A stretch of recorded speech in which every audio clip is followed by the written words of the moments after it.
Film মেকাররা ক্ষমতাকে challenge করতে পারে তার কাজের মধ্য দিয়ে। ফ্যাসিস্ট হাসিনা ক্ষমতায় থাকলে রিলিজ হতো কিনা, এই প্রশ্ন উত্তরে আমি নিশ্চিত রিলিজ হতো না। দিস দ্য ফার্স্ট টাইম আমার কোনো ফিল্ম, আমার প্রোডাকশন মানে নুসরাত ইমরোজ তিশা প্রযোজিত এবং আমাদের সাথে কো প্রডিউসার ইমপ্রেস টেলিফিল্ম আছেন, আমার রিলিজ পাচ্ছে। আমার খুবই ভালো লাগছে।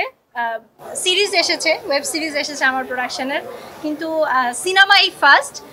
ভালো লাগছে, খুবই ভালো লাগছে। এবং আছে না যে আমার অনেক দিনের স্বপ্ন ছিল যে আমি কিছু ভালো কাজের সাথে থাকবো প্রডিউসার হিসেবে। সো থাকতে পেরে ওই স্বপ্ন পূরণের দিকে মনে হচ্ছে। ফিউচারে যদি এটা খুব ভালো যায়, ফিউচারে আমি আরো সিনেমা বানাতে চাই, সিনেমা উপহার দিতে চাই আপনাদের উদ্দেশ্যে। সো আপনাদের দোয়াই প্রয়োজন। আমি অবশ্য মোস্তফা সরোয়ার ফারুকের মতো এত সুন্দর গুছায় কথা বলতে পারি না।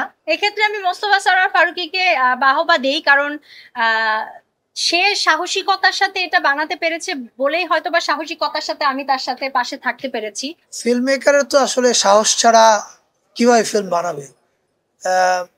হ্যাঁ, পরিস্থিতি যখন খারাপ হয় আমরা তো আর ঠিক ওই রকম রাজপথের বিপ্লবী না যে সরাসরি ক্ষমতাকে চ্যালেঞ্জ করতে পারি।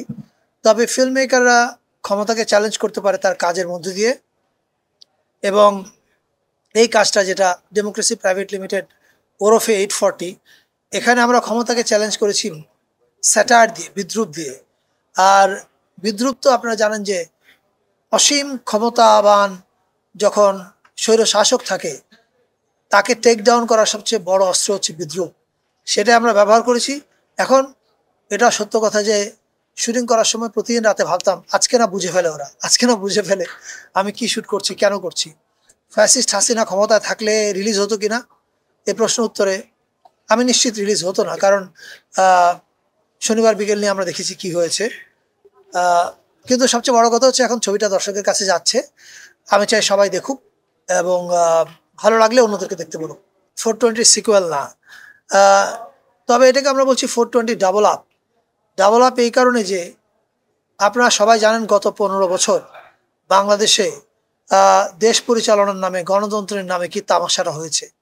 তামাশার মাত্রাটা এত তীব্র ছিল যে মানে আরেকটা 420 এটা হবে না, এটা ডাবল আপ লাগতো, এটা ডাবল ডোজের ওষুধ লাগবে।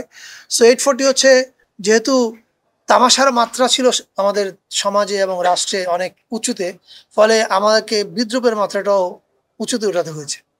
পাখির পায়ে শিকল আছে, এই ভয়ে পাখি গান না গেয়ে কতদিন থাকবে, তাকে তো গাইতে হবে না। সেন্সর বোর্ডে আটকে যাওয়ার ভয় তো ছিলই, কিন্তু পাখির পায়ে শিকল থাকলে পাখি শিকলের ভয়ে কতদিন গান না গেয়ে থাকবে, একসময় না একসময় তাকে গান গাইতে হবে। ফলে আমিও ভেবেছি যে লেট মি ট্রাই, আমি যেটা বলতে চাই সেটা বলার চেষ্টা করি। তারপরে কি হবে, একটা ছবি আটকে আছে, আরেকটা আটকাবে, না হয় একসময় ছবি ফিল্ম বানানোই ছেড়ে দিতে হবে। কিন্তু যতক্ষণ ফিল্ম বানানো ছেড়ে দিতে হচ্ছে না, ততক্ষণ আমি যেটা বানাতে চাই সেটাই বানানো উচিত। আমি জানি না, আমার ধারণা 840 সেন্সরে আটকানোর সাথে সাথে দেশ ছেড়ে চলে যেতে হতো আমাদের।